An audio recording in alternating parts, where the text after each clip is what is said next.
சிலம்பினகண்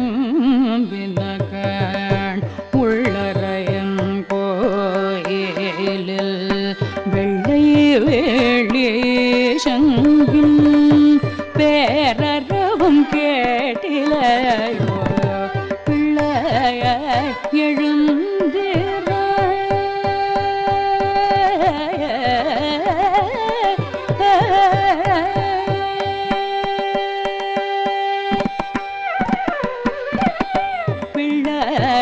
எழுந்திராய் மேமோலை நஞ்சுண்ட கள்ளச்சதடும் கலக்கழிய கல்வாச்சு வெள்ளத்தரையில் புகில் அமர்ந்த வித்தினை உள்ளது கொண்டு முனிவர்களும் யோகிகளும் மெல்ல எழுந்து அறிகின்ற பேரறவும் உள்ளம் புகுந்து குளிர்ந்தோரும்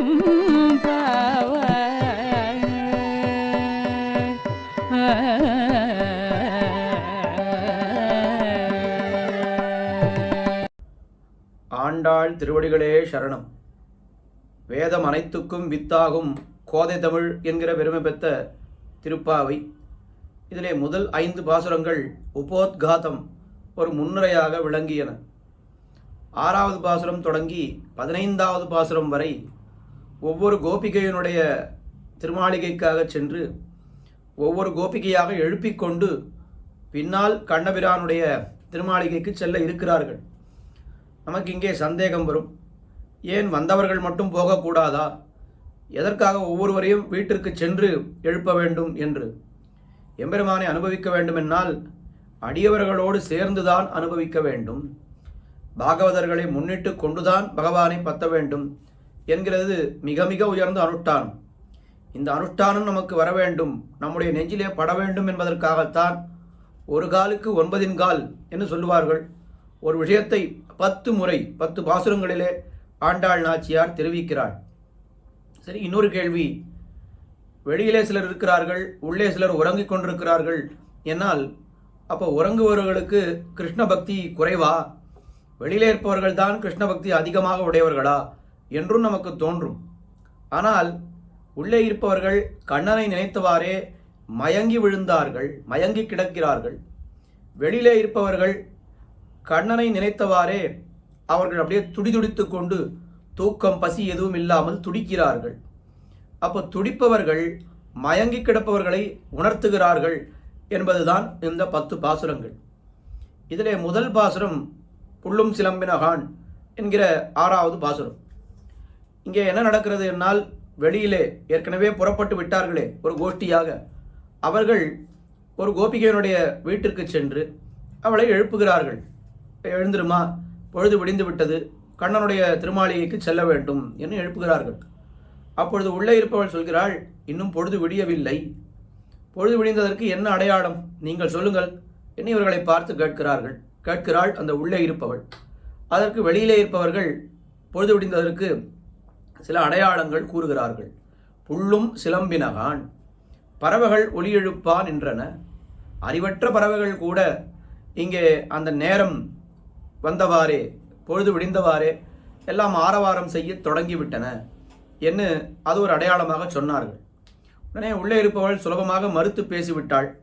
என்ன சொன்னாள் என்னால், எல்லாம் நீங்கள் பண்ணுகின்ற ஆரவாரத்தினாலே எல்லா பறவைகளும் அப்படி கூவ ஆரம்பித்து விட்டனவே தவிர இல்லை, பொழுது விடிந்ததற்கு இது அடையாளம் அன்று என்று சொன்னாள்.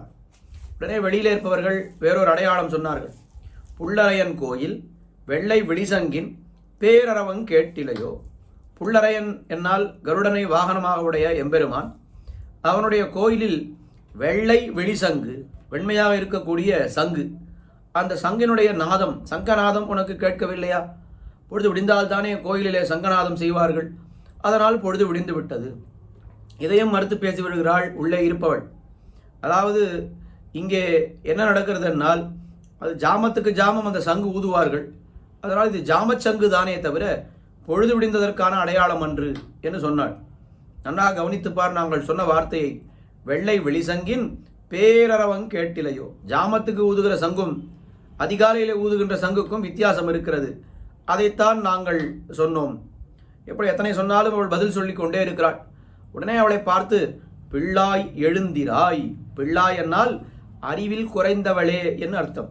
என்ன அறிவில் குறைவு என்றால் அவள் பகவானை தனியாக அனுபவித்து விடலாம் என்று நினைத்திருக்கிறாள். இது மிகுந்த தவறு, அறிவில் குறைவு. பகவானை எப்பொழுதுமே பாகவதர்களோடு சேர்ந்துதான் அனுபவிக்க வேண்டும். இது உனக்கு தெரியவில்லை, அதனால் பிள்ளாய். எத்தனை சொன்னாலும் அவள் எழுந்திருக்கவில்லை. உடனே அவர்கள் என்ன நினைத்தார்கள் என்னால், சரி கண்ணனுக்கு ஆபத்து என்று சொல்லி பார்ப்போம். கண்ணனுக்கு ஆபத்துன்னு சொன்னா உடனே அவள் எழுந்திருந்து வந்து விடுவாள் இல்லையோ. உடனே பேய் முலை நஞ்சு அப்படின்னு சொன்னான். தெரியுமா, பூதனைன்னு ஒருத்தி கண்ணனை முடிக்க வேண்டும் என்று வந்து விட்டாள் அப்படின்னு சொன்னாள். அந்த கதை நன்னா தெரியுமே. உண்டு, பேய் முலை நஞ்சு உண்டு எல்லாம் அது முடித்து அந்த பூதனையை முடித்து விட்டானே கண்ணன், அந்த கதை எனக்கு நன்றாக தெரியுமே என்று சொல்லிவிட்டான். சரி, அதை விட பெரிய ஆபத்து என்ன சொன்னார்கள் என்னால், கள்ளச்சகடம் என்ன சொன்னான் தெரியுமா. இன்னொரு அசுரன் அவன் வண்டியிலே ஆவேசித்து கண்ணனை முடிக்க வேண்டும் என்று வந்தான். கலக்கழிய காலோச்சி, அதுவும் நன்னா தெரியும். அதை எப்பயோ எம்பெருமான் உதைத்து அந்த சகடாசுரனை முடித்து விட்டான். அதற்கு மேலே சரி என்ன ஒரு அடையாளம் சொல்லலாம் என்று பார்த்தார்கள். வெள்ளத்தரவில் துயிலமர்ந்த வித்தினை உள்ளத்து கொண்டு முனிவர்களும் யோகிகளும் மெல்ல எழுந்து அரியன்ன பேரரவம் உள்ளம் புகுந்து. வெள்ளத்தரவில் துயிலமர்ந்த வித்து, அதாவது எம்பெருமான் ஜெகத்காரண பூதன். அவன் திருப்பார்கடலிலே பள்ளி கொண்டு இருக்கிறான். அந்த வெள்ளத்தரவில் துயிலமர்ந்த வித்து, அந்த வித்தினை உள்ளத்து கொண்ட முனிவர்களும் யோகிகளும். முனிவர்கள் என்னால் மனநசீலர்கள், எம்பெருமானே மனதாலே அனுபவிப்பவர்கள். யோகிகள் என்னால் எம்பெருமானுக்கு சரீரத்தாலே கைங்கரியம் பண்ணுபவர்கள்.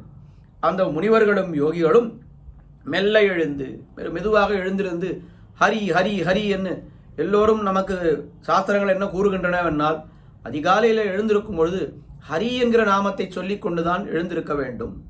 ஹரி என்கிற நாமத்தை 7 முறை நாம் சொல்ல வேண்டுமாம். ஹரிர் ஹரிஹி ஹரிர் ஹரிஹி ஹரிர் ஹரிஹி ஹரிஹி என்று 7 முறை அந்த நாமத்தை சொல்லிக் கொண்டு எழுந்திருக்க வேண்டும். அப்படி திருவாய்ப்பாடியில் என்ன நடக்கிறது, அத்தனை முனிவர்களும் யோகிகளும் எல்லோரும் ஒரே சமயத்திலே ஹரி ஹரி ஹரி ஹரி என்று சொல்லிக்கொண்டு எழுந்திருக்கிறார்கள். அந்த ஹரி என்ன பேரரவம், அந்த பேரொலி உன்னுடைய உள்ளத்திலே புகுறவில்லையா? அது எங்களுடைய உள்ளத்திலே புகுந்து நாங்கள் எழுந்திருந்து வந்துவிட்டோம். நீயும் வந்து அதே மாதிரியான அந்த எம்பெருமானுடைய நாமம் உன்னுடைய உள்ளத்திலே புகுந்து குளிர்ந்து எங்களோடு கலக்க வேண்டும் என்று 6வது பாசுரத்திலே பிள்ளாய் என்ன ஒரு கோபிகையை எழுப்புகிறார்கள். ஆண்டாள் திருவடிகளே சரணம்.